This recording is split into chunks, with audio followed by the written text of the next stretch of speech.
First of all, what is a mortality gap in schizophrenia? What does that mean?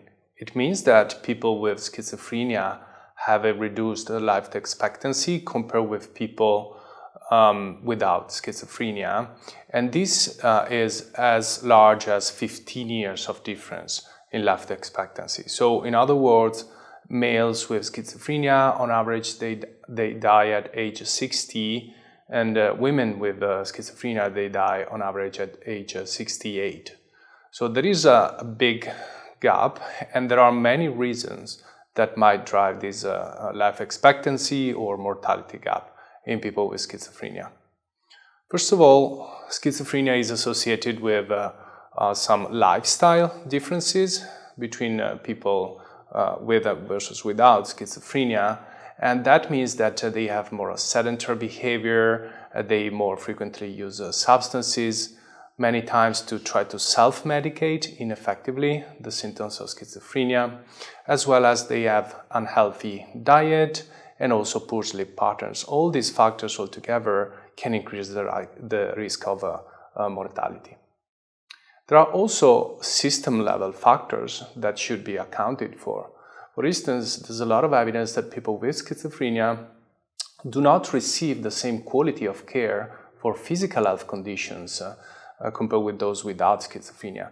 And this could be due to stigma of healthcare professionals. This could be due to poor access to care. They might not have the skills to access to care effectively relatedly to negative symptoms that might be a barrier against reaching out, or the comorbid depressive symptoms, and as well as maybe paranoid symptoms or delusions that might keep them away from doctors and the health system in general. So there are several clinical factors that are specific for schizophrenia that might contribute to poor access to care and poor quality of care for physical health conditions, such as cancer screening, care for diabetes, as well as care for cardiovascular conditions.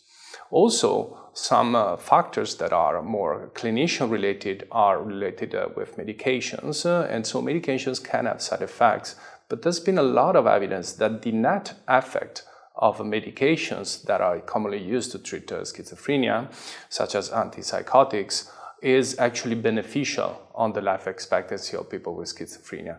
And how can we explain that? It's sort of an antipsychotic paradox, as we have proposed this term. What does that mean? It means that despite the side effects, antipsychotics are effective to treat symptoms, and so they are able to keep people with schizophrenia closer probably to the health systems. And so as a consequence of that, they are able to access care more effectively and receive better screening, receive better follow-up, and so overall probably have also a healthier lifestyle. So there are a number of factors.